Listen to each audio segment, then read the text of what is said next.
Hello, art appreciation students. Welcome to chapter 4, the visual elements of design. So here are the kind of key terms. I'm giving them to you at the beginning of the lecture as well as at the end of the lecture. This is a very vocabulary intensive chapter to go over, but they're very important terms that you need to know. They're kind of the building blocks. These terms are going to be referenced in the next chapter, which is the principles and elements of design, and then as we go even farther along. So there is a lot of vocabulary, but it's also vocabulary that you should be pretty familiar with, like color and value and line. We all know what that kind of stuff is, texture. So even though it's vocabulary heavy, don't get concerned about that. All right, first thing I want to distinguish is line. So line is the most fundamental of all the elements. And there are two basic types of line, which is outline and contour line. So this image that you see here is from one of the previous versions of the book. And the one that the book uses now, I think, is 4.7, figure 4.7, and it's like a horse that's jumping or something like that. So I like this one because I think there's a much bigger distinction. So an outline separates one shape from another shape. So this area here that has the leg of this cowboy versus the body of the bull, that is separation, that is outline, distinguishing one object from another. Contour line are all these lines we see in the face of this bull, right? It's not distinguishing the outline of the object, it's giving detail about those little folded ears and his eyes and nose and that kind of excess skin that bulls have kind of at the neck. We can almost see that there's probably a color difference. The animal probably has like a stripe or something. Sometimes bulls and stuff will have like a white chin kind of thing. That's something that we can draw a lot of assumption out of contour line. There's a lot more information in contour line. Outline is just separation of shapes. All right, this is a graphic that is not in your book, but I think it's important to know as we move forward. So directional line has specific qualities that it communicates to the viewer. And this is pretty universal, right? So vertical lines communicate this sense of strength, stability, authority, and it's not by accident that most of our government buildings and most kind of buildings of authority have those vertical pillars out in front of them. That's communicating to you that this is a place of stability and strength. Another way to remember this is that maybe jail is a really stable place to be. You know what's going to happen next. And it's that part of it is that use of vertical lines, right? Next is horizontal lines. Always are going to communicate this sense of calm and passiveness. And then diagonal lines are going to communicate a sense of action or drama.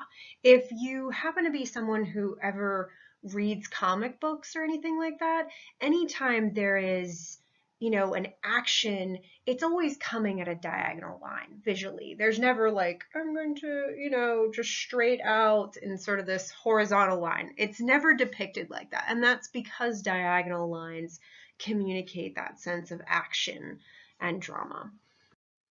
So this is the example that your book gives, 4.7, which is the Biglin Brothers Racing from 1873. And there is mostly horizontal and a little bit of diagonal lines. So let's break the lines down. So the most stable things in this image are along this coastline, right? These things are not moving. This coastline of this river or lake is not changing. There's this very, very, very subtle diagonal lines in the way that the boat is sitting, right? Because this is kind of a slow moving, rowing river or lake, right? It's not a raging, roaring river. And then where we see the most action is sort of in the clouds, and then in the rowboat, or the oar for the boat, right? Because those are the things that are going to be sort of moving the most. So that's kind of a good breakdown of the lines within this and how they're communicating what is standing still, what is moving slowly, and where sort of potential action or potential movement lies. All right, next we're going to talk about implied line. An implied line is basically how an artist uses the other elements or the other objects within an artwork to create the sort of illusion of a line so that your eye follows that. So this is the embarkation for the island of Cythera, sometimes called the pilgrimage to the island of Cythera, and it has a great use of implied lines. So let's break it down again. So this implied line leads our eye through the artwork. And again, it's not like a solid line that's outlining anything or showing details of any of the elements within the artwork or any of the objects within the artwork. It is just the placement of all of these people and little cherub type things that leads your eye through the artwork. So implied line is important in composition. Line is the most fundamental of all these elements that we're going to talk about. All right, next is shape. So shape is two-dimensional.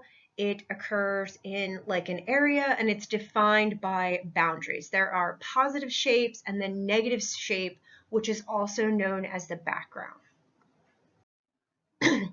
So this is another image that is not in your book, but this is M.C. Escher's work. You may or may not be familiar with this artist.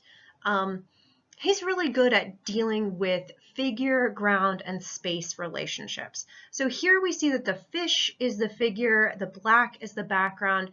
Then as we move up the artwork, it transforms sort of in this sort of middle area here. There's this transformation, and then this black becomes the figure and the white becomes the background.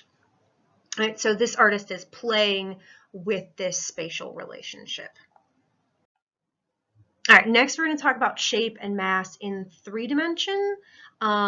So a two-dimensional shape is occupied by its like boundaries, right? By what is the shape and what is the background. But in the 3D world, volume comes into play more.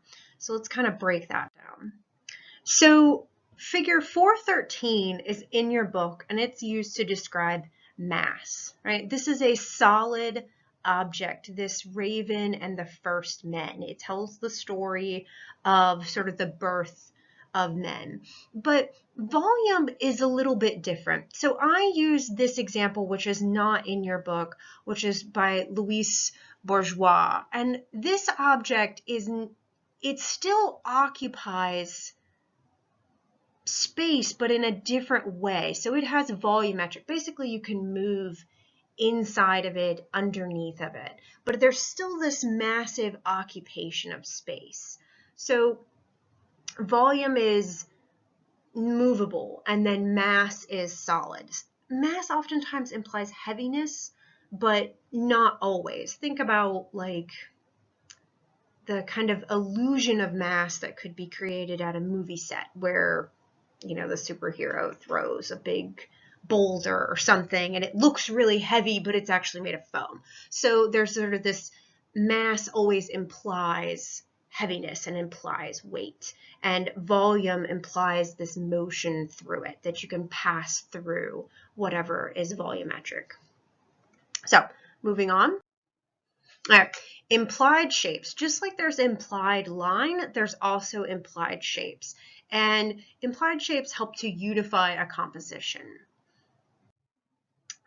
So this is Madonna of the Meadows by Raphael. This is one of the high Italian Renaissance artworks. And you can kind of see that I put the little graphic of the triangle in there to show you how that shape, all of the figures are sort of in line to create that shape. And then there's even like another kind of smaller triangle that's happening here. So it's sort of like a triangle within a triangle that's unifying this artwork. And there's also this underlying religious theme of the Trinity or the Holy Trinity that goes along with it. So it's this shape that's unifying the idea, and it's not a clear shape, it is an implied shape. All right, moving on.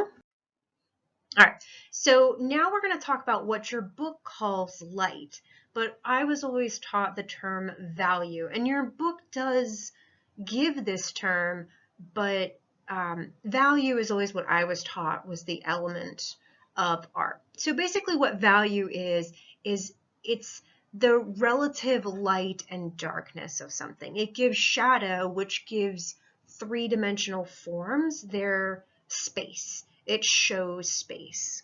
Let's see some examples. That'll make sense. All right, so this is a illusionistic light source. So we know that this circle is a sphere in this image because it has a cast shadow. It has sort of this light source that's hitting it and all of these values, the value range that goes around it. It transforms the circle into a visual sphere, even though it's flat, right? That's part of the illusion of artwork. So that's illusionistic light, right? An illusionistic value. And then there's actual light, which is, you know, real light in real space and how that would hit an object. Actual light is kind of important when you think about artworks from a time frame when before light, right? So before like the incandescent light bulb, when people would have been looking at something via candlelight and how candles kind of flicker or something like that. So actual light and the light that people would see something from is really important because sometimes it changes how something looks. All right, so this is the Virgin and St. Anne. So there's some kind of new vocabulary words that you may or may not be familiar with, which is chiaroscuro. All right, so this is the Italian term for light and dark, right? That's what it means simplistically, is the contrast of light and dark. But what it means in terms of art is how something is rendered as three-dimensional by shading and modeling, which is using light and dark and values to create the illusion of mass. So we see up here, we have this image of the Virgin and St. Anne, and their faces look, you know, plump and rendered. We kind of have this shadow here on what I think is Mary's cheek, implying, you know, kind of this plumpness to her face and whatnot, right? Same way with the baby there and how his little arm kind of looks pudgy like a baby arm. And then when you really look at the image down like this and you look kind of to their feet, all of that chiaroscuro is lost, right? Because that area of the image is not fully formed yet. Da Vinci didn't focus as much on the chiaroscuro down at their feet and kind of where their dresses lay over their legs. You could almost say it's unfinished, but it's a clear distinction of how chiaroscuro makes something look much more finished. The modeling and the shading kind of gives life to the image.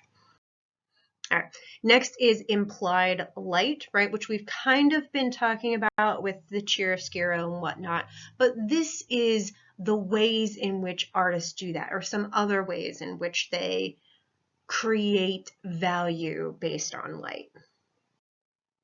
And this one is cross-hatching, right? So cross-hatching has like a texture to it.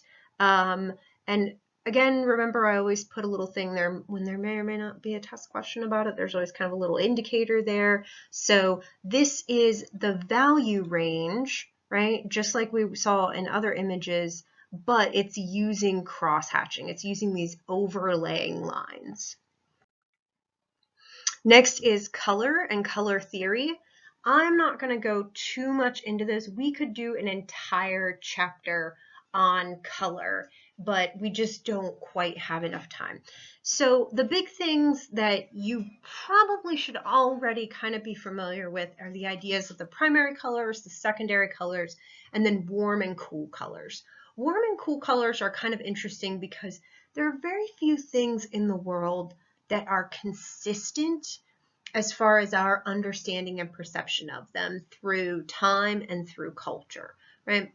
So think about how maybe we wear white on our wedding day and there's a certain perception of that color and what that color means, versus in some Asian countries like China, they wear red, right? So to us, there's a difference between the perception of those two colors, because we kind of associate red with this passionate, everything that white is not. So there's kind of this difference, but the difference between warm and cool colors and the temperature association is pretty much universal throughout, like I said, time and culture. So there are also hues. There's a value, right? Well, we've already used the term value, but then within each individual color, there is also a set of values, how light or dark any value is. There's the saturation, which is sometimes called chroma. I've always used the term saturation, and that's relative to the purity of a color. So the purity of a color is based on its hue. And the hue is, imagine the hue is like the crayon coloring book color, right? There's all these sky blues and deep ocean blues and whatnot, but we all know that classic crayon blue and what that color is. So tints and shades are kind of changing the intensity of the color, making that crayon blue either a deeper, darker blue or a lighter blue. And then a color scheme is more than two colors within a composition that relate to each other.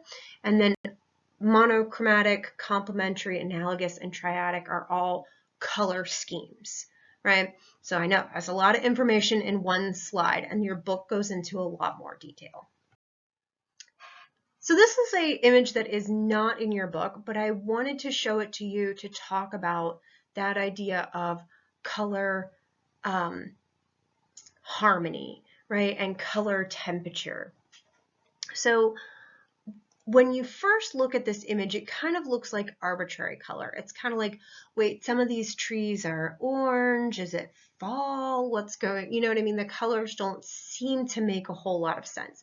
But when you look specifically at this tree right here, and you see that there's a light source coming from back here, and the top of the tree is this orange. And then here on sort of the back side from the sun, the tree is sort of this deeper green, and this area beneath it in this shadow is blue. And then where the sun would hit it again, it becomes that kind of same orangey color. This whole painting is about color temperature. It's changing kind of the color palette to reflect the warmth. So in the real world, that tree is just green and brown, but there are different temperatures within that, and that's what this artist is kind of trying to explore with that, is that temperature difference and color difference. All right, so colors also have emotional associations with them, and this is both culturally conditioned and very personal. If you grew up in a house where the entire interior was painted bright orange, right, you might have a very childhood personal association with that color, right, which other people may not have that same, they might see that same orange color and think, oh, that's, terrible. So it's very personal, it's very cultural. And like I said, the only thing that's really not is those color temperatures. That's pretty much universal to be seen. So let's look a little bit about the emotional effects of color. Okay. This is Edvard Munch's The Scream. Right? So this Edvard Munch dealt with high anxiety in his life, and this painting was an experience that he had where he went on a walk. We can kind of see these two figures over here, and they don't really seem to be reacting in the same way that the person in the front is. So Edvard Munch, like I said, dealt with anxiety a lot in his life, and we know that this image corresponds to a day where he basically had a panic attack while he was out on a walk with some friends. And I think that we can all kind of relate to the isolation of the main character in the foreground, who's kind of like in a panicked state, and then the other people who are maybe not in that same physical space with that person, and they're kind of distant from them, because that's sometimes the way you feel when you're kind of experiencing something and other people are not. There's this distance that happens. Also to note the colors. So we have this high intensity red sky, and then this sort of blue, and then the way everything is kind of moving at this, there's a lot of angles in there, which also kind of imply action and drama, right? This is very dramatic painting, right? So if you want another example of how color can kind of associate emotional responses from people. If you remember back to chapter 3, when we talked about the Vincent van Gogh's painting of the Night Cafe and how all those colors kind of came together in a sickly kind of way to get kind of a sickly response from the viewer. So very different goals, but sort of same use of color as a way to kind of draw out an emotion from the viewer. All right, next is texture and pattern. So textures are surface. Texture is something that we experience with our sense of touch, but understand visually. And we're going to see that in the next slide. So this is Oppenheim's object, right? So I love this object because it so clearly lets you as the viewer understand how we perceive texture. Can you imagine drinking a cup of warm tea out of this object? What it would be like to have the wet sogginess around your mouth. There would be no way to prevent it from running down your chin and whatnot. Just sort of how you would use this object and sort of the emotional response that you get. Like, I'm kind of slightly disgusted by, like, I don't even want a cup of tea from a regular cup at this moment, just after seeing this object.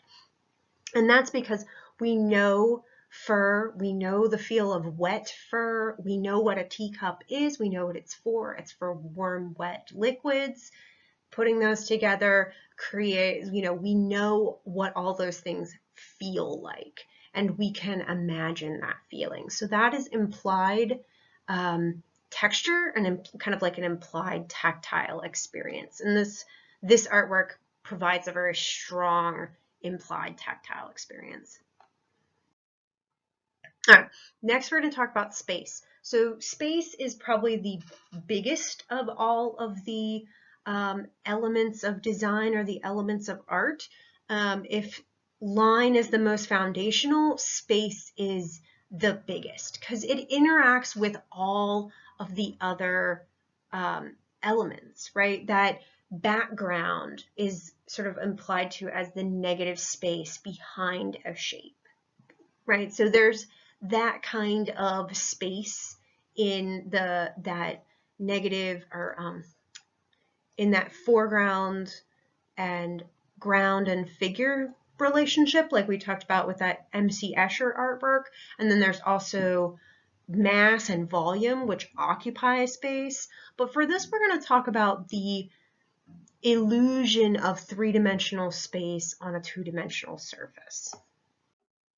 All right. So this artwork is from a previous version of your book, but I still think that it's a really good example, and that's why I wanted to keep it specifically for this lecture. So what this is there's sort of this space, which is the real space that you inhabit as the viewer, right? And then there is this upside down this is inspired by the Shinto shrines, right? So there's this archway that you would typically go through, but because of where you are in space, you cannot access walking through there, right? You can't walk on the ceiling. And then up here in this illusionistic reflection of space is sort of the thing that you want to walk through, but you can't because there's this it's this imagined space or this implied space that's up there that's not real, but it looks real, and it is the real kind of how you would experience a archway like this. So this artist is really playing with space, with real space that you inhabit, space that you understand, and then space that you can see but you cannot inhabit. I hope that all made sense. All right, so the ways in which artists get the illusion of space on a two-dimensional surface is by linear perspective, or that's one of the ways. More than likely, when you guys were in probably the fourth or fifth-ish grade, you drew the railroad tracks, right, coming together, and all of the telephone poles running along them as you first learned about perspective in art class. Hopefully you did that, and you remember 1 point and 2 point perspective. So next I want to introduce the idea of foreshortening. So foreshortening is using linear perspective, but at a very dramatic angle. So we all have a cone of vision, right, that comes out. We can't see to a certain degree behind us because of our cone of vision.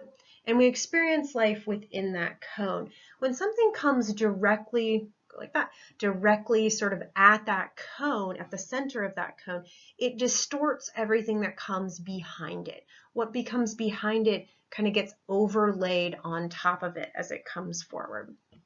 That is foreshortening, and it's usually used to create this kind of dramatic effect, right, as that comes into space. So that is the term for that, when something that is linear perspective is coming directly at your cone of vision, at the center of your cone of vision. All right, next way to create illusionistic space is atmospheric perspective. We living in the eastern panhandle of West Virginia are incredibly aware of atmospheric perspective. We see it all the time. If any of you have ever taken a trip to sort of the middle of the country, to Kansas or anything like that, I've been out that way, and it's almost like slightly like you have no depth perception because everything is flat, and we're so used to seeing mountains and sort of understanding distance because of those mountains. So we are acutely aware of atmospheric perspective and which mountain is in front of the other mountain and how things kind of lose their detail as they go farther back in space. One of the things that like my mom will say is like, you can't see the mountains farther away, there must be a storm coming or something like that. So it's kind of like this, like, oh, there's no way it's going to stop snowing because we can't even see such and such mountain in the background. So we're very acutely aware of that. All right, next way that artists depict space is one that you may or may not be familiar with, and this is called isometric perspective, and that is a Greek term which means excuse me, equal measure. And isometric perspective is typically used in Asia and the Middle East, and by our Western standards, or the Western standards of art, this is not correct. But in the fact that it's not like realistic in the same way that linear perspective is, it's clever for what it's used for. So let's dive into this a little bit. So this is not in your book. This is an example that's not in your book, and we can see how isometric perspective uses these parallel lines. So if this was a linear perspective artwork, right, this line would come back, and then this line would recede, and they would meet at a specific point, but they don't because it's isometric perspective. So why does this happen? Why did one system develop in one area and one system develop in another? That's because in the sort of Eastern tradition, scrolls are very popular. And if you've ever taken a panoramic image on your phone, you know how the edges of it kind of get weird and they kind of curl like? That is what's happening as the image expands horizontally. So this isometric perspective, this use of parallel lines, prevents that from happening. So that way, no matter where you are in this super, super long scroll, you're seeing the image correctly, right? Everything is kind of aligned properly for the place that you are standing at. And just imagine if you had one of those kind of panoramic pictures and you tried to make it this long. It would all warp and bubble and it wouldn't look correct at all. So that is why isometric perspective has come about. And again, just try to keep in mind that it's more common in Eastern traditions, Middle Eastern traditions, and it's kind of the Asian tradition of art. All right, time and motion. So this is what your book says about time and motion. Your book says that time and motion have become increasingly important during the 20th and 21st century, thus saying that they were not as important in previous times. And I'm going to challenge that. As your teacher, I think it's important to tell you what the book says, give you more information, and allow you to kind of make up your own mind.